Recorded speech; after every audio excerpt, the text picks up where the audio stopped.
Hello. Okay, welcome to the session about best papers.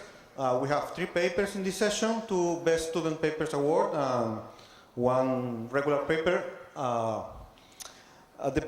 We made the selection based on basically recommendation from the reviews and the scores from the reviews. Sometimes like you don't get many recommendations, but you get like a high scores on the papers. So it was not an easy job to do, but finally we came up with 3 papers, 2 student papers and 1 regular paper. So also I should mention that there is a change in the schedule. We are now having this session till 2:25, then we will have a 15 minutes coffee break, and after that we will have a first hour of community meeting that will run from 2:40 to 3:45. Then after that we will have a long break. It's 2 hours and 15 minutes for watching the game. And we are lucky the game will be finished before we start again at 6. And then at 6 we will have the second hour of the community meeting. That in that hour we will give awards that were the Best Dissertation Award and the runner-up for the Best Dissertation Award, and we have also the Influential Paper Award, and we also will give the certificates for the best papers.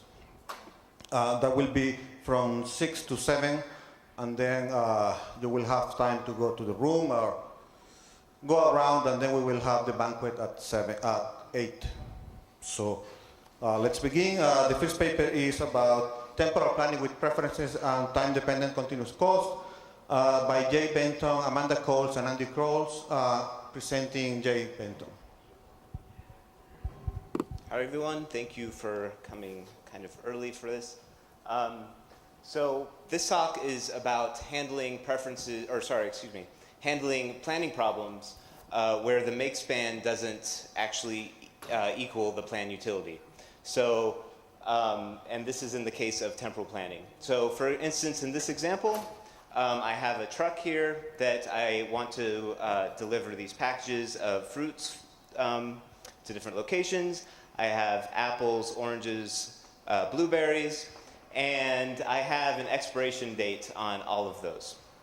And what I want to do is actually maximize the time that these items are on my shelf as an analog to perhaps profit. So it turns out that the best make span plan here is actually to go from alpha to beta, then to gamma, but it only gives me a time on shelf of 13, and also it only gives me a time on shelf for just one of those items. Whereas if I go for actual time on shelf, rather than going for make span, I go from beta to gamma to alpha, and I have a make span of 16 and a time on shelf of 14. So I have a greater amount of time that I can have these items on the shelf. So where do these problems sort of fit in our research in temporal planning? Temporal planning research typically focuses on one of 2 areas. One is on the problem dynamics, that is whether the problem is temporally simple or temporally expressive. A temporally simple planning problem is one where I can remove all the time information from it, and then I can solve it using a classical planner, and then I can put the time information back into the plan that I find and then reschedule the action. So that is, I can actually use a sequential planner in order to solve the problem. Temporally expressive, on the other hand, means I have to have a planner that is capable of handling the temporal dynamics of the planning problem in order to solve it. So the other thing people look at is optimization metrics, and something that sort of shows where we put a lot of our engineering efforts into in terms of solving problems is looking at the IPC. So in the IPC, mostly it was just looking at finding any feasible plan in 2002, 2004. Then there was more of a focus on quality in 2006 and 2008, 2011, and we looked at shortest make span. Only in 2011 did we start having domains where we had temporally expressive domains where we can actually use machinery that handled concurrency in our planners. And in 2006, we also had a little divergence into looking at plan quality that was beyond just make span. So this was like trajectory constraints and deadline goals, where if I don't make a goal before a deadline, that I actually get some preference violation costs. So where do we fit in with all of this? So our contribution is a planner called Optic, and it's able to do all of this. We actually solve monotonic continuous costs, which means we get a penalty based upon a function. If we don't achieve a goal by a certain time point, then we get a penalty cost for achieving it later. And it's linear, and in our case we use linear function, monotonically increasing. And we can also handle preferences, discrete cost preferences that come with PDDL3. So just a quick outline of what I'll be talking about. I'll talk about how we handle PDDL3 preferences in our planner Optic, which is based on POP-F2. And then I'll talk about handling continuous costs, and then I'll conclude. So PDDL3, just an overview for those of you who aren't aware, you can define many kinds of preferences. It's based on a fragment of LTL, of linear temporal logic. An example of a preference is within 45 time units, this could be minutes or days, I want to deliver a package at location 1.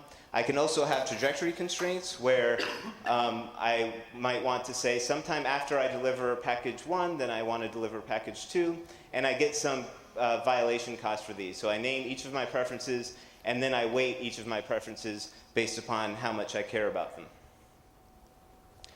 So how do we handle these things? Well, what we're doing is we're using the planner POP-F2. And POP-F2, just like many other planners, H-Plan-P, MIPS-XXL, LP, RPGP, they encode preferences as automaton. In POP-F2, when we implemented Optic on top of it, what we ended up doing is also implementing automaton. What an automaton does is you start with a start state in terms of what's satisfied or not, and then as you progress through your state space, then when something becomes true, you can switch to different states as far as whether the preference is satisfied. So in this case, sometime after FG, if F becomes true, then we are no longer satisfied, and when G then becomes true, we are again satisfied. This has a very clear interpretation in sequential planning, but it's a little more difficult to see how you can use this in temporal planning. So what POP-F2 and Optic subsequently does is it creates an STN. At each state, it will add events to the STN. So as it's searching, it's adding events to the STN. We also have hanging around our automaton and the state we're in the automaton. So again, as we create an STN, so say we have this preference sometime P and Q, and we're searching, and we decide to add an action A to our node. So our next node is A, and that gives us P. So that's good. And we go ahead in our STN, we add the end of P. The end of A, and it happens that the end of A actually deletes P and gives us R. Now that we have P, we can add another action that requires P that happens right after A, and this is B, and we add that because it gives us Q. So now we have both P and Q. So the question is, we've satisfied our preference, so what shall we do? Since we've satisfied our preference, we actually add a dummy step here that says we've satisfied it. The problem here is that we've actually now have an invalid STN. However, this preference is optional. We don't actually need to satisfy this preference, so we really want to continue searching even though the STN is invalid. So the question is, what do we do here?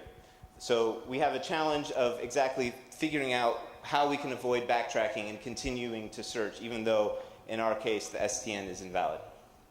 What we ended up doing as a solution is we built a mixed integer program for the simple temporal network, and we added our dummy steps in there. Each dummy step sort of acts as a soft constraint in the STN, and we encode these into the MIP. Each preference gets a 0-1 variable, integer variable. Hello? Okay. From these preferences, then we can minimize costs. So now what we can do is say that we can look for a minimum cost plan in our in each of our states, rather than trying to minimize makespan, which is the typical thing you do for STNs. So just a quick look at what this might look like. The idea is if we ever violate a constraint, an ordering constraint, then one of these variables that we have, in this case xwv, will become true, will become 1. And if any of those is 1, then the preference is invalid. So then we can say that the preference is now, we're going to have to pay some cost for that preference. So we compared our planner with several other planners, MIPS XXL, SGPlan, and we also implemented SGPlan W, which is where you inject some action, some random action in there to get rid of the training that seems to be done in SGPlan. We tried it over the temporal planning, or the temporal planning domains that actually also have PDDL3 constraints from IPC 2003. That's pipes, world, storage, trucks, TPP, pathways. And so what we found is that our approach in pipes world actually doesn't do as well as, at least in this domain, on versus SGPlan W. So SGPlan W actually does a little bit better in this domain in terms of the problems it solves. We're often able to find better solutions, but it's able to get better coverage where we struggle with problems 11 and 13. But in the other domains, the story is a little different. So in the storage domain, we pretty much always beat SGPlan, and indeed SGPlan W is struggling after problem 1 in storage. We did run out of memory while grounding in problems 17 through 20 in storage, though. So in trucks, we do just as well. We tend to do very, very well, and SGPlan is the only one that seems to have any competition against us.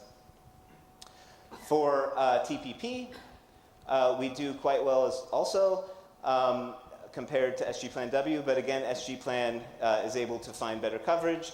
And we also have a debugged version of pathways, and in the debugged version of pathways, we were, since it's debugged, it seems to have affected how SGPlan performs. And in the debugged version of pathways, after problem 5 onwards till problem 30, we actually do quite well. So now the continuous case. So this is the problem where if I achieve a goal after a deadline, then I pay some penalty based upon a linear cost. So how do we handle these kinds of problems? Well, we can directly model our continuous costs, or we can try to compile them into a discretized version of the original problem using PDDL3 preferences. This was done somewhat in the pipes world domain from IPC 2006 as well. So how do we model time, the passage of time? That's kind of a problem in PDL 2.1. There's actually no mechanism for grabbing the current time point at the beginning or ending of an action unless you use continuous effects. And so what we ended up doing is we implemented a version of process from PDDL Plus that allows us to have a time ticker. So this gives us the ability to grab the current time. Otherwise, we do something similar to what Cater and Geffner do in order to compile soft goals. If we meet a particular goal, then we have an action that has conditional effects that increases cost based upon when we achieve the goal. So if we achieve the goal before the deadline, then we get 0 cost. If we achieve the goal after the deadline until our maximum time point, then we base our cost based upon a function. And if we achieve our goal after the maximum cost time point, then we have to pay maximum cost. And then we say that we have collected this cost, and we have a new goal that, that we want to achieve of having collected that cost. So how does the search go? Well, what we did is very similar to what PopF2 does. We did an enforced hill climbing search to find an incumbent solution, and then we restart with a best first branch and bound search where we prune on the cost that we found from our incumbent. So the other thing we tried here is to compile out this continuous cost into a discretized version. So how does that work? Well, we simply, if we're cutting it into 3 pieces, we simply have 3 different within preferences for each of those pieces. And then we combine them, and then when you sum up all of these, you get your discretized version of the planning problem. So the question we had here, though, is what is the best granularity? How should we exactly break up our continuous cost function?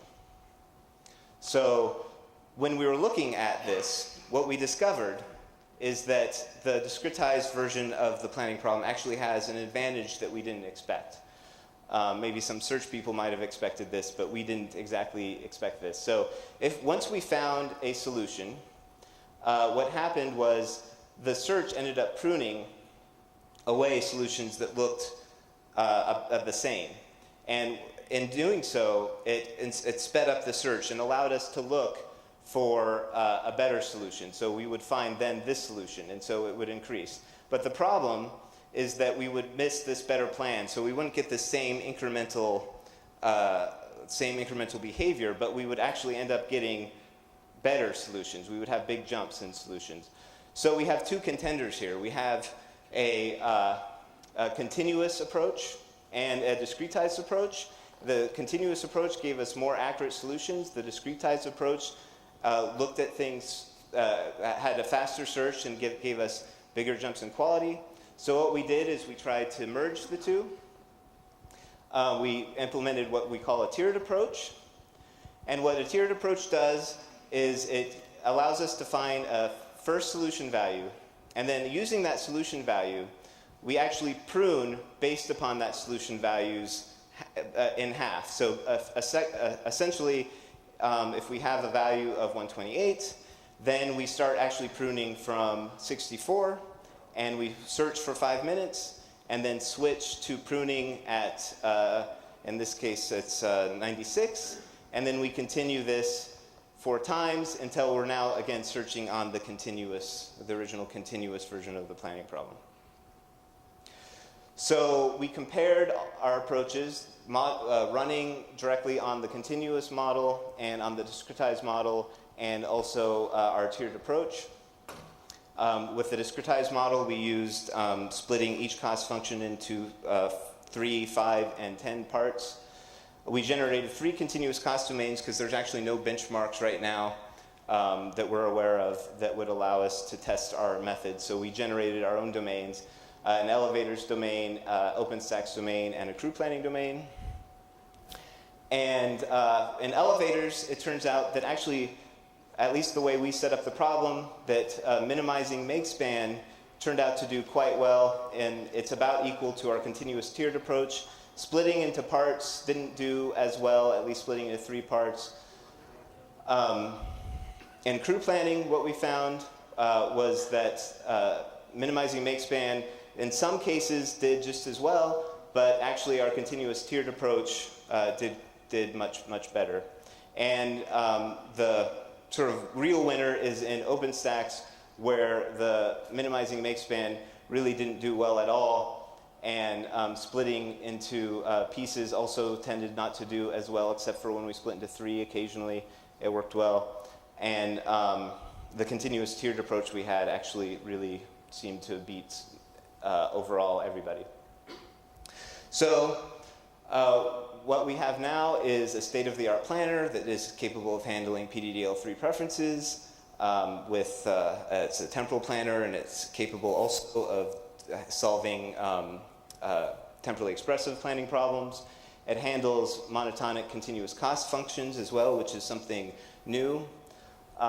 And also, we have now an efficient search technique that we're using in order to solve these continuous cost functions. So for future work, what we'd like to do is look at an analog of this for the always within preference. So the idea is after I achieve a particular goal, then I have a certain amount of time before I can achieve another goal, otherwise I'll get penalty, and a continuous penalty. And also we'd like to test our new search approach on other sorts of planning problems like classical planning problems. So that's it, thank you.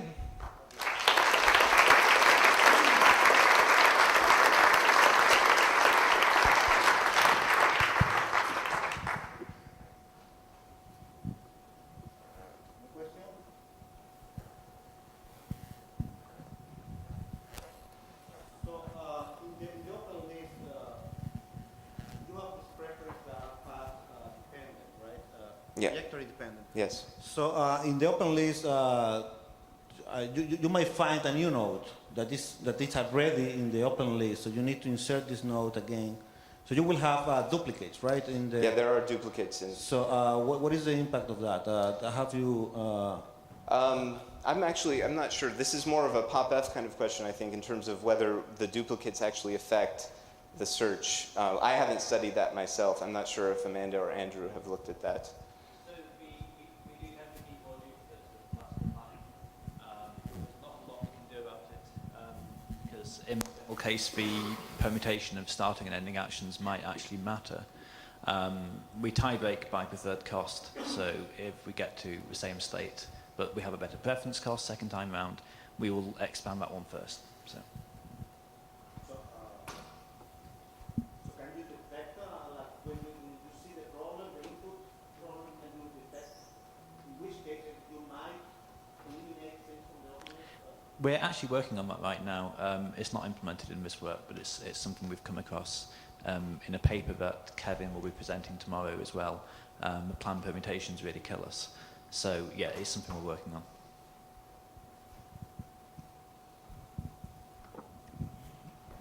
Any other questions? Next time, speak again.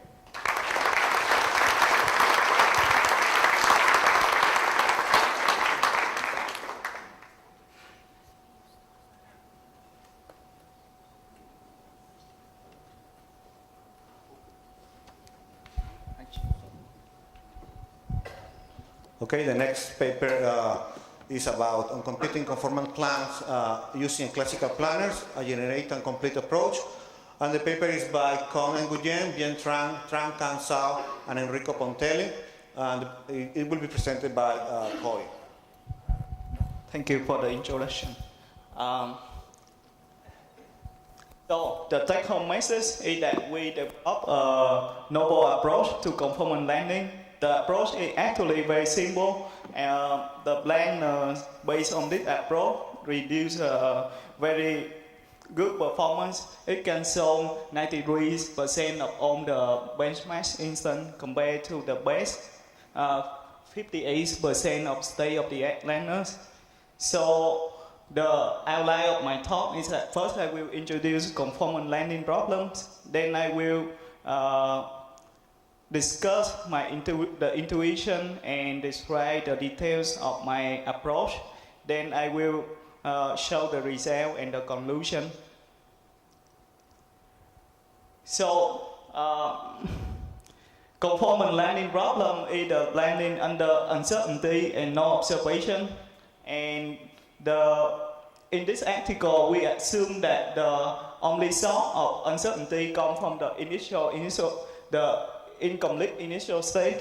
And given that problem, we would like to compute a conformal land, which is a sequential plan that execute in all the possible situations we can achieve the goal.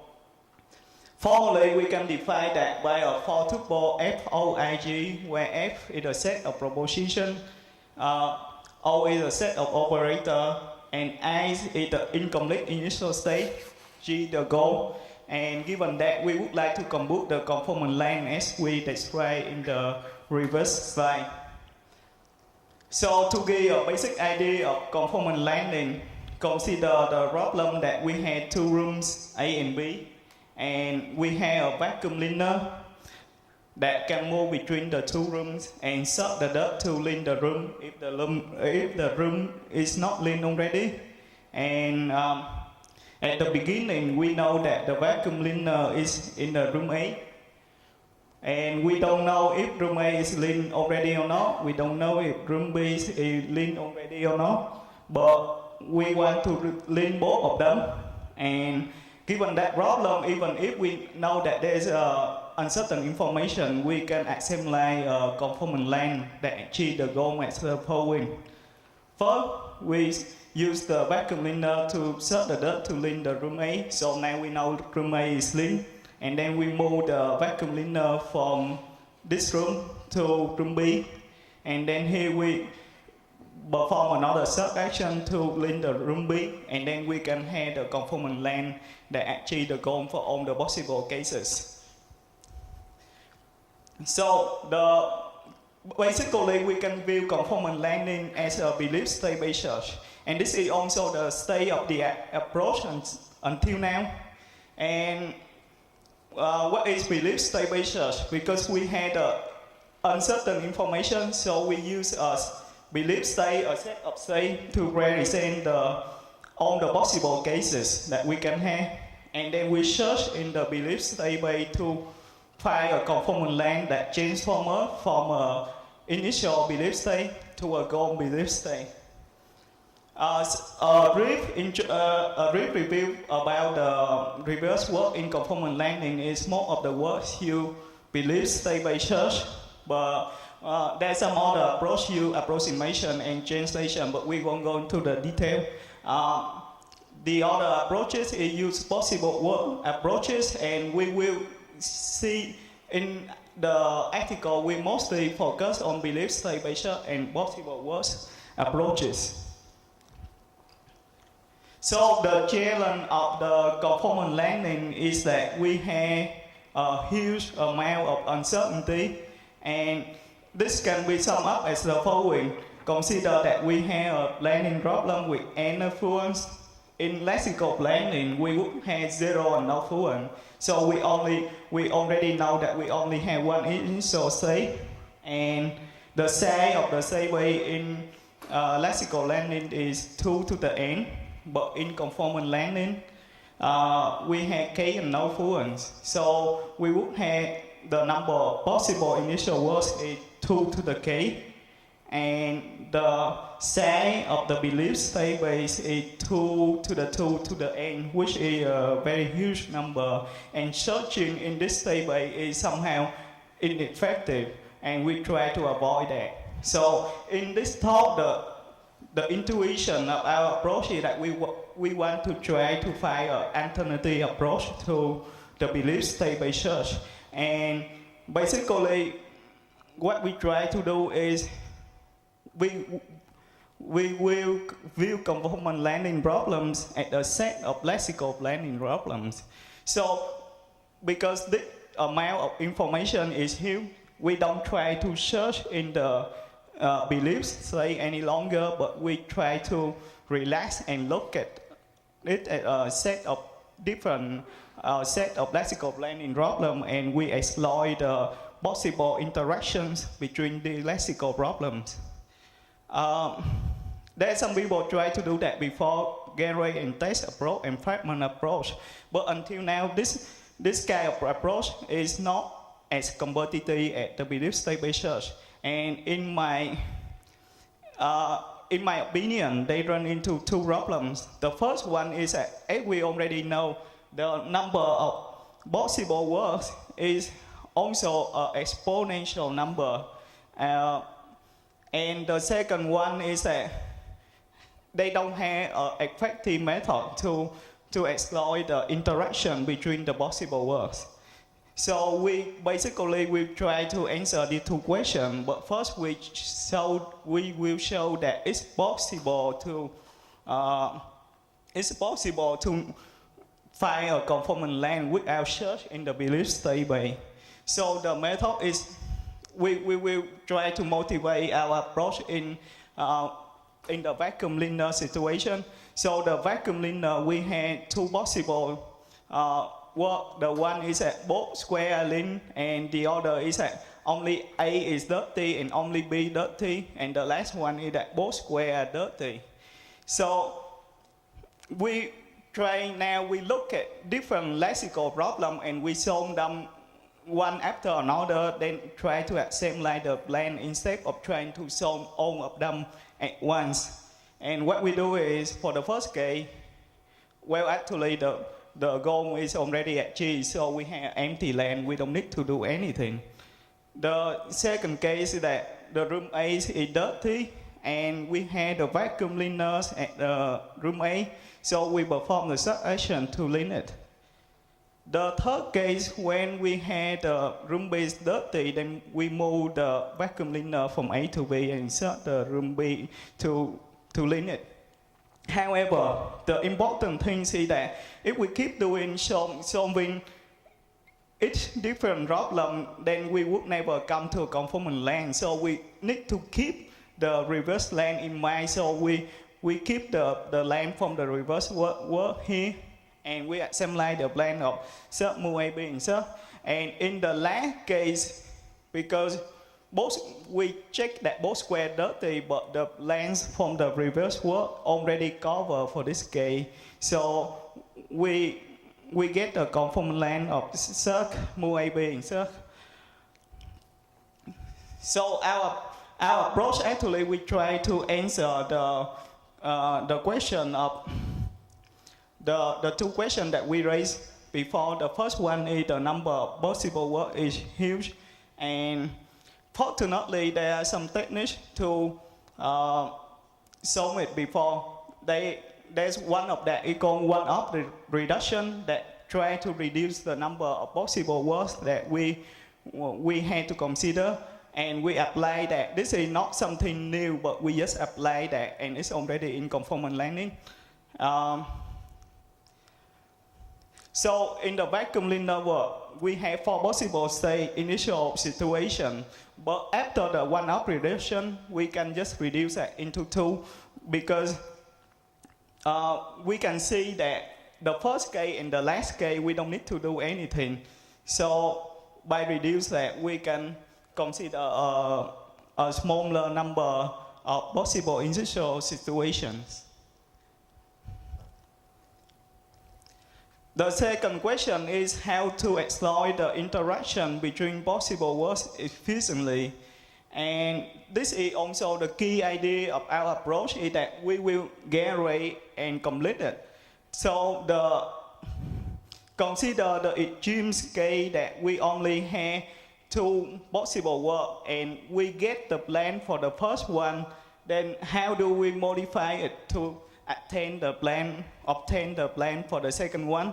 And from the example, we already see that it's possible that I keep the reverse length and I insert some action into it to modify it to conform to the new situation that arises.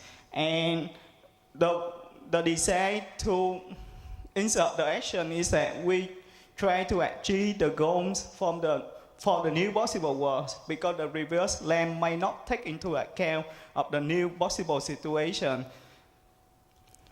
And because we use the plan from the reverse case, so it may not be executable any longer in the new situation. So we need to maintain the executability of the new plan in the new possible world.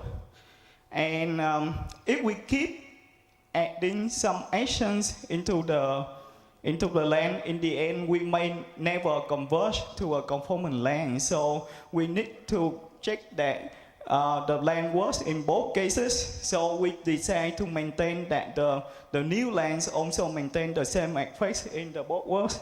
And so to give an illustration, now we have a land alpha for the first case, and we try to extend it to take into account of the new situations.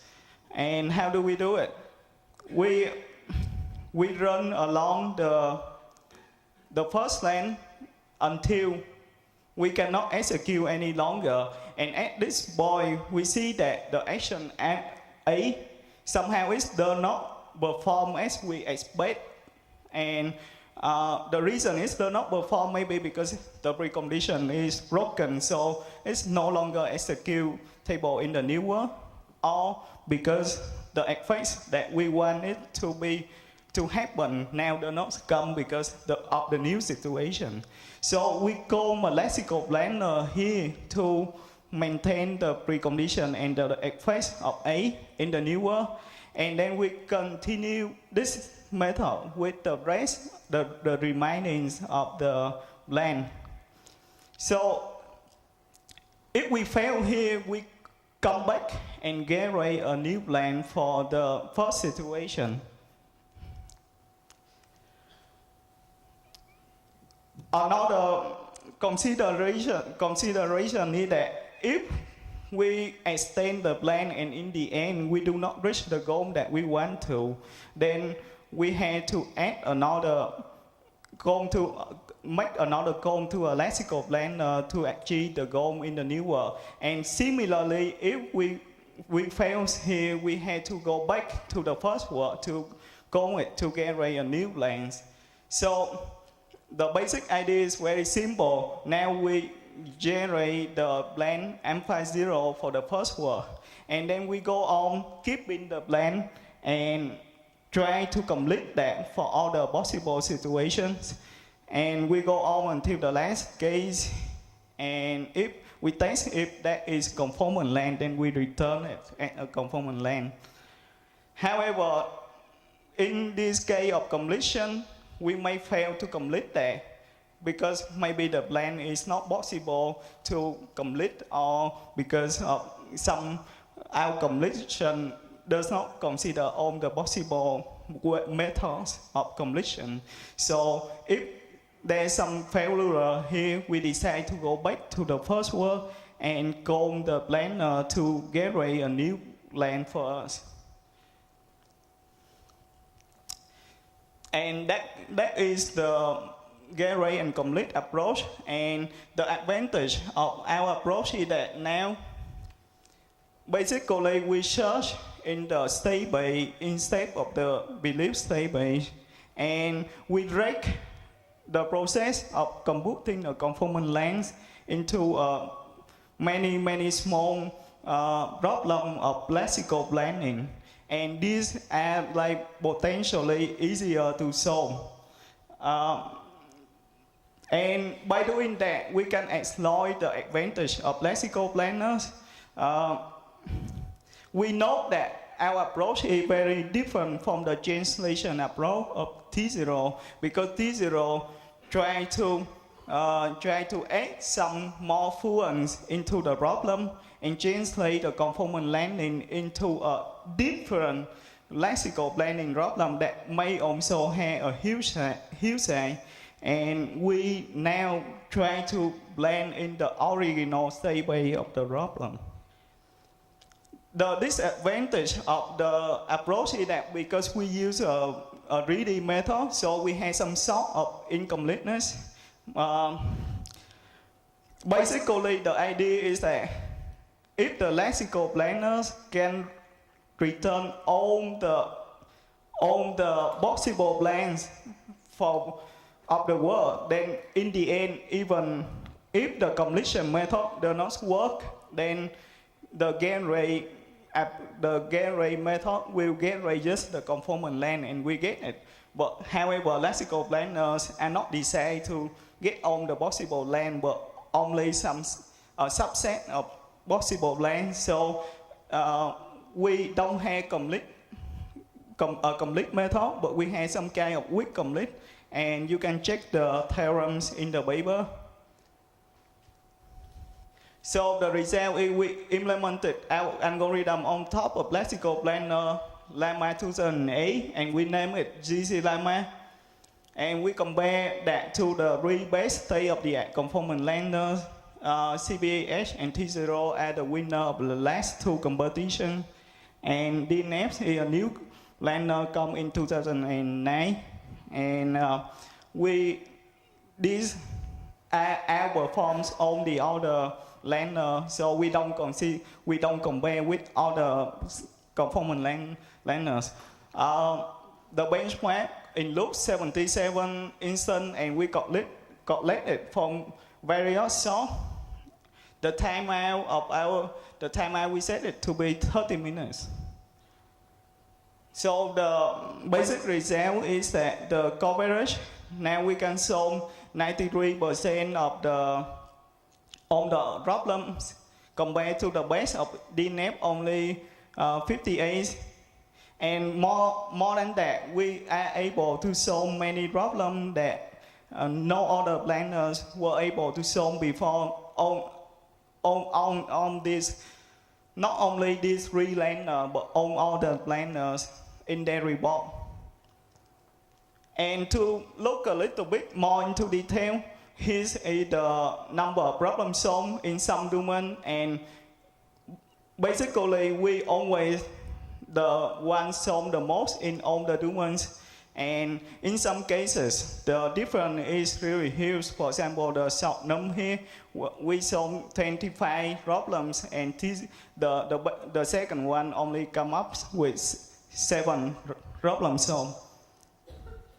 And more look a little bit more into the details of time and length. We see that usually we only lose in some small instance of the problem, but when we scale up to the big instance in the same domain, we big order planner. So here we solve the problem under 1 second, and the other planner abort due to the out of memory.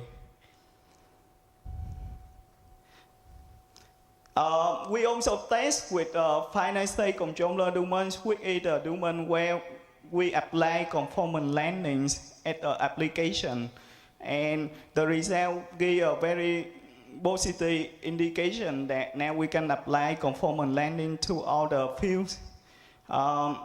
Basically, we solve a lot of problems in a very short time, and all the planners abort due to out of memory, or they run until the timeout without the result.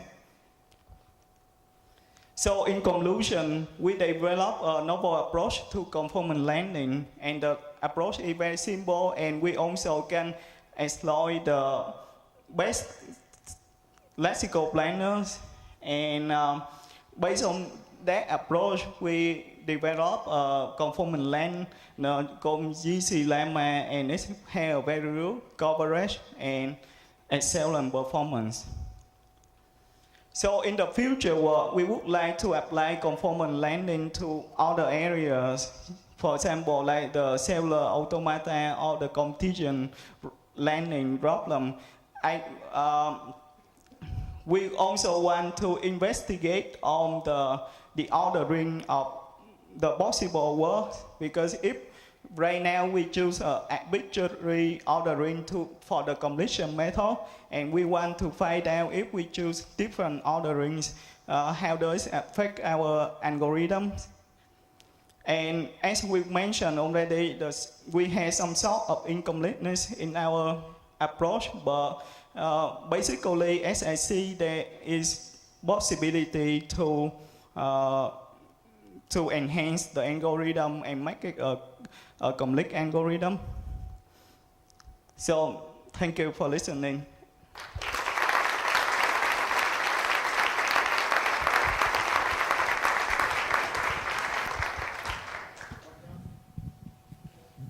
Just wanted to ask quickly, how did you select the initial ordering of partial worlds?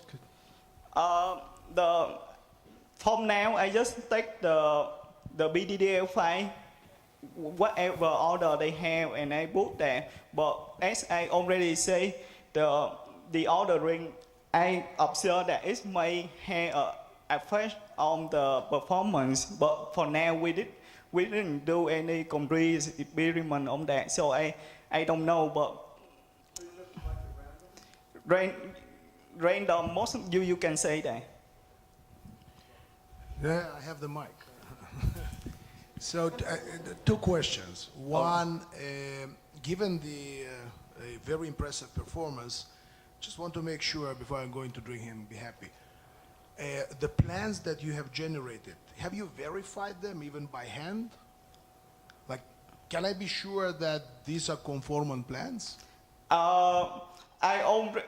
So actually, I did that. I take the verifier and I run it. Like but basically, you can see that I do a verify the test after that.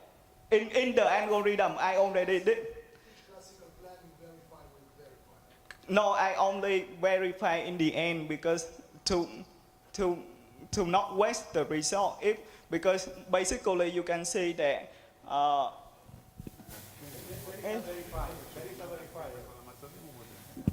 They also a verifier for conformal landing, and after that I try to rerun again to see if the methods work. So Yes.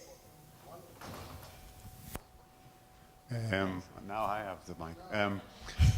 So I wonder if you can give me some intuition about the cube domain, because in the cube domain, the conformal plan looks very different from any any plan for a single state. For a single state, you know where you are, you go directly to the center or the corner, whatever. But is it the cube center or cube corner? I think this is the Q corner. And so my methods work at the following. First, I assume that I'm in a situation, right? And I'm at some position in the cube. And I go, for example, go all the way to the right. And if I pick another situation, and I see that, okay, now if the previous one, I move like, when I move from the position 2 to the position 3. And so the first one is I say, okay, now the action does not achieve whatever has to be achieved. And so I decide that, okay, now I have to go to the position 2 first. And that is I insert the sequence of action to go to that position. And then from there, you can see that the conformal length works for that. And then for other cases, so it's kind of like insert some action. That is one of the very easy domain for my method actually. Okay. One more question. So in your talk of classical planner, you have something which is non-standard, which is to give me a different plan than what I saw before. No, because for now I only consider one length from the lexical planners, and that is also one of the source of the incompleteness. Because if you see that, if I consider different ways of completion, then it's very possible that I reduce the because if I only consider one case of completion, maybe after that completion, there's no other ways of maintain the length any longer. But for now, it's like maybe way expensive to consider like diverse length in the completion. So it's also for the first. So if you can completely try to get a different plan than that. Yeah, yes, I try to get so I try for the first one. If I fail, I go back. So for the first case, I had to maintain search engine that to say that, okay, this land now I wrote it. I say I won't use that, and get me another one. So I need to maintain a search engine for the first one to always commit to that first thing. Okay, let's time to speak again. Thank you.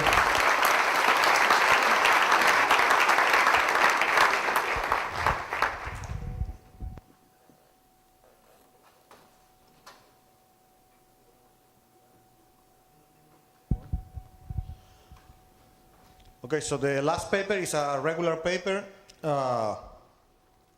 It's called Semi-Relaxed Plan Heuristic. It's done by Emil Kader, Jörg Hoffman, and Patrick Haslund. It will be presented by Emil. Thank you, Blake. So this paper